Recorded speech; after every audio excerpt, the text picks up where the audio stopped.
Today, I will discuss the Philippine rule after independence. So, the Philippines is gained independence from the United States on July 4, 1946. So, nahimong free ang atong country and we were able to govern ourselves. So after independence, the Philippines adopt a democratic system influenced by the American model. So sa simple words, atong gisunod ang style sa government sa Amerika. So especially when how leaders are chosen and how laws are made. So this system is included constitutional governance, which means na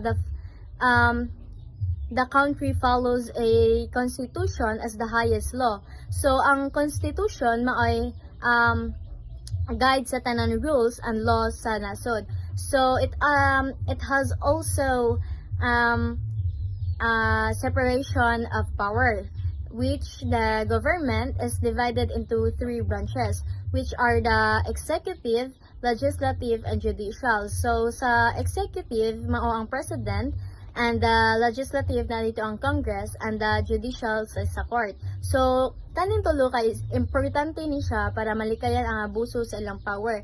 Like naay balance authority. So, lastly,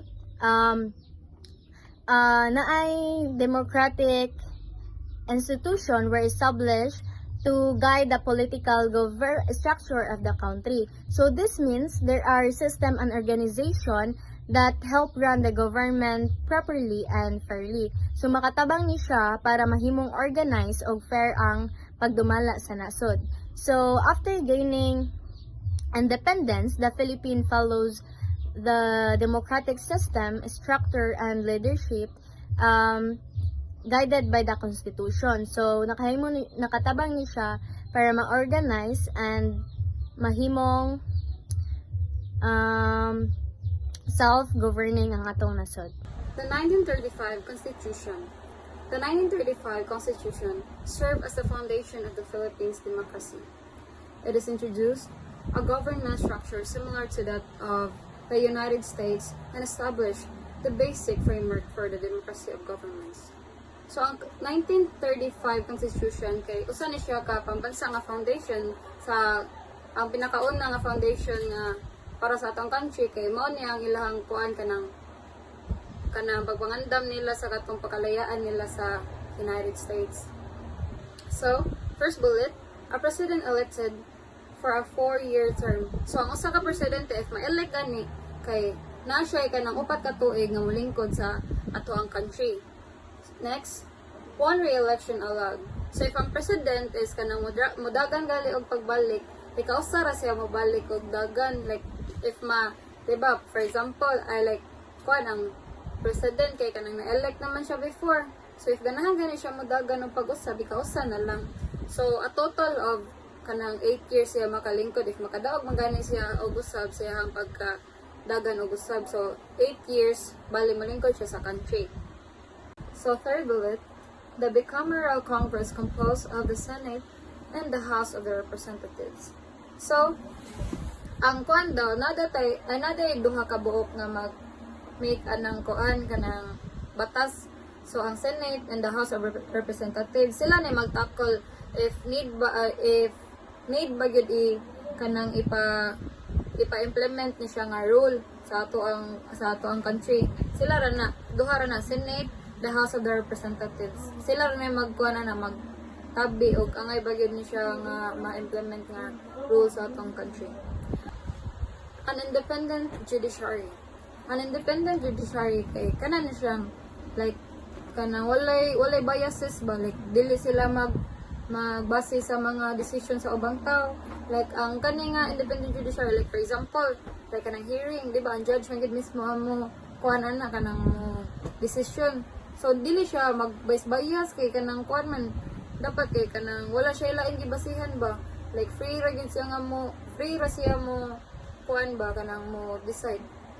The 1973 Constitution nahimo ni siya during sa time ni Ferdinand Marcos Sr. o pag-martial law. Law ends 1972. So tungod ani ang atong political government is naanay kusog. Kay tungod sa pag-introduce sa bag-o nga constitution. Ang main purpose ani is i-replace ang presidential system into a parliamentary system. So ang pasabot ani dili na mag-agad sa usa ka tawo ang desisyon. So unsa ang desisyon sa kadaghanan mao na ang sundon. So dili na siya maminaw sa usa ka tawo. Ang usa pa sad dili na gikan sa presidente ang desisyon. So dapat na gikan sa legislative or sa kadaghanan kana sa mga political. So dili ra ta mag-agad sa usa ka president like the Senate and House of Representative. So dapat daw ang mga member kay gi-elect sa mga tao. Then ang purpose na nila is mo serve sila 6 years in terms. Tinuod nga parliamentary system. Ang Prime Minister nga gikan sa Assembly is maunta ang head sa government. Si President Marcos gyapon ang nag-exercise o ang nangusog og pag-control sa government. Siya pod ang nagupot both executive and legislative powers. Especially, maong nalimit ang independence pag National Assembly. Daghan ang nag-ingon nga ang 1973 Constitution is gigamit lang to legitimize ang kusog o ang authority kang Ferdinand Marcos. Instead, para mabalance ang establishing o ang parliamentary system. The 1973 Constitution, the President was meant to be a symbolic and ceremonial head of state. The President was chosen from the members of National Assembly for 6 years term and could be elected unlimited times. Once elected, the President could no longer be a member of Assembly, join a political party, or hold another office. Ang presidente wala rights nga mapadagan sa gobyerno. So igora ni siya tig-representar sa nasod. So ang tinuod nga naay rights is kanarang prime minister. So ang president is na siya 6 years term. So kinahanglan nga dili siya modapig sa bisan unsang pang partido sa politiko. So dapat sad nga mo-resign siya sa bisan unsa pang ubang posisyon sa gobyerno. 1980 Amendment. This change from the 1973 Philippine Constitution increased the retirement age of judges from 65 to 70. This means that judges could stay longer in service, which helped maintain experienced officials in the judiciary. 1981 Amendment. This was a bigger change in the government system. It made the system a semi-presidential, which means that President regained the executive power and was elected directly by people. This means that President became more powerful and elected by people again. So the slides means even the 1973 Constitution said that the Philippines should follow the parliamentary system. During the reign of Marcos the Sr., wala na siya gi-implement. Kay si Marcos the Sr. naman ang gahol sa tanan nga power that time. So, in a parliamentary system, kahit ang leaders sa assembly dapat mag-work together or like supposed to work together para mag-make a decision para sa country. But under Marcos the Sr., wala na siya na-implement properly kay sincere man gahold sa tanan ng power.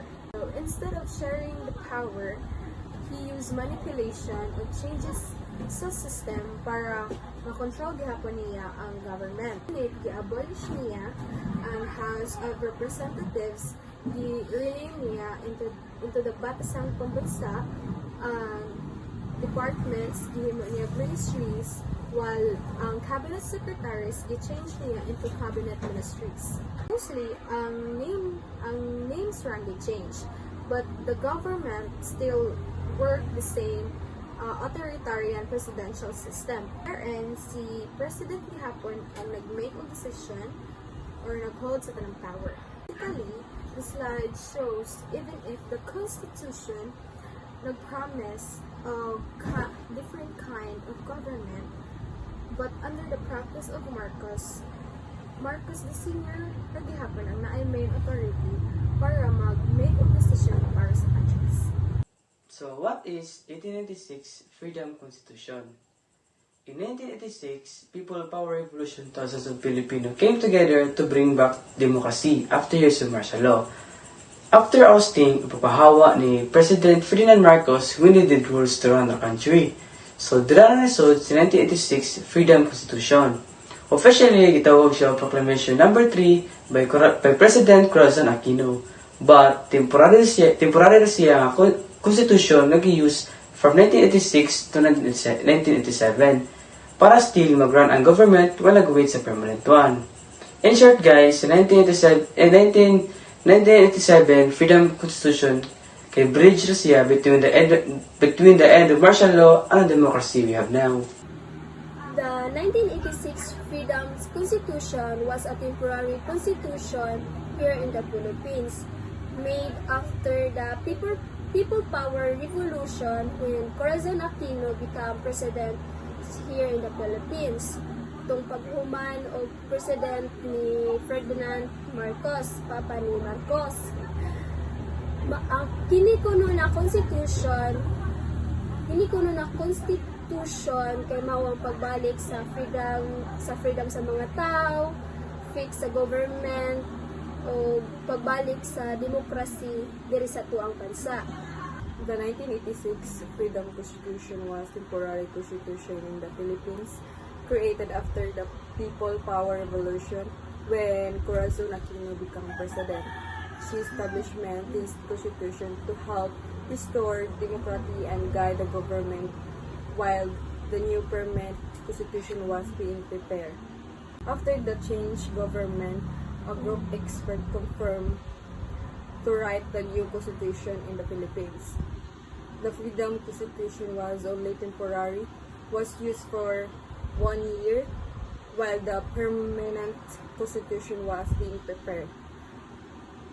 When the 1973 constitution, some rules were kept to help government to continue the function during the transaction. The new constitution was wrote with the 48 members are chosen by Corazon Aquino.